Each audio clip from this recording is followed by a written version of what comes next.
कुलसियों बाब 2। मैं चाहता हूँ तुम जान लो कि तुम्हारे और लुदीकिया वालों और उन सब के लिए जिन्होंने मेरी जिस्मानी सूरत नहीं देखी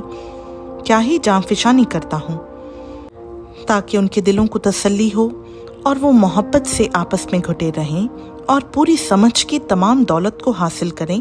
और खुदा के भेद यानी मसीह को पहचानें, जिसमें हिकमत और मार्फत के सब खजाने पोशीदा हैं। ये मैं इसलिए कहता हूँ कि कोई आदमी लुभाने वाली बातों से तुम्हें धोखा ना दे,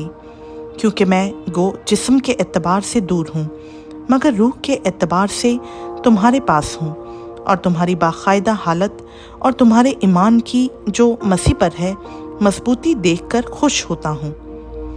बस जिस तरह तुमने मसीह यसू खुदा उनको कबूल किया उसी तरह उसमें चलते रहो और उसमें जड़ पकड़ते और तामीर होते जाओ, और जिस तरह तुमने तालीम पाई उसी तरह ईमान में मजबूत रहो और खूब शुक्रगुजारी किया करो। खबरदार कोई शख्स तुमको उस फ़ैलसूफ़ी और लाहासिल फ़रेब से शिकार ना कर ले जो इंसानों की रिवायत और दुनियावी इब्तदाई बातों के मुआफ़िक हैं, ना कि मसीह के मुआफ़िक, क्योंकि अलूहियत की सारी मामूरी उसी में मुजस्सम होकर सुकूनत करती है और तुम उसी में मामूर हो गए हो जो सारी हुकूमत और इख्तियार का सर है। उसी में तुम्हारा ऐसा खतना हुआ जो हाथ से नहीं होता, यानी मसीह का खतना जिससे जिस्मानी बदन उतारा जाता है, और उसी के साथ बपतिस्मा में दफन हुए और इसमें खुदा की क़ुव्वत पर ईमान लाकर जिसने उसे मुर्दों में से जिलाया उसके साथ जी भी उठे,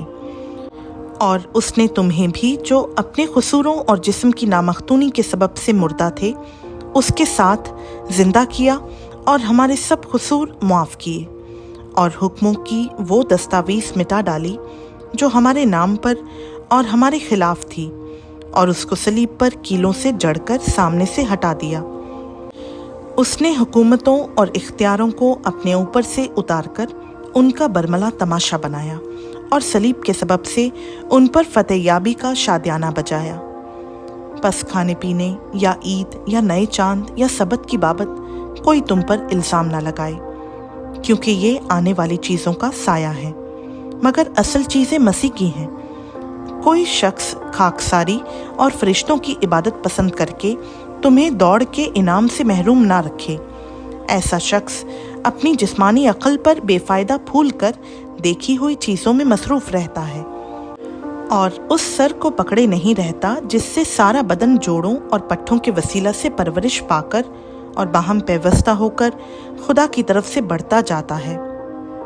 जब तुम मसीह के साथ दुनियावी इब्तदाई बातों की तरफ से मर गए तो फिर उनकी मानंद जो दुनिया में ज़िंदगी गुजारते हैं इंसानी अहकाम और तालीम के मुआफ़िक ऐसे कायदों के क्यों पाबंद होते हो कि इसे ना छूना, उसे ना चखना, उसे हाथ ना लगाना, क्योंकि ये सब चीज़ें काम में लाते लाते फना हो जाएंगी। इन बातों में अपनी इजाद की हुई इबादत और खाकसारी और जिस्मानी रियासत के एतबार से हिकमत की सूरत तो है, मगर जिस्मानी ख्वाहिशों के रोकने में इनसे कुछ फ़ायदा नहीं होता। खुदा उनका पाक कलाम का पढ़ा, सुना, समझा और कबूल किया जाना हम सबों के लिए बाइस बरकत हो। आमीन।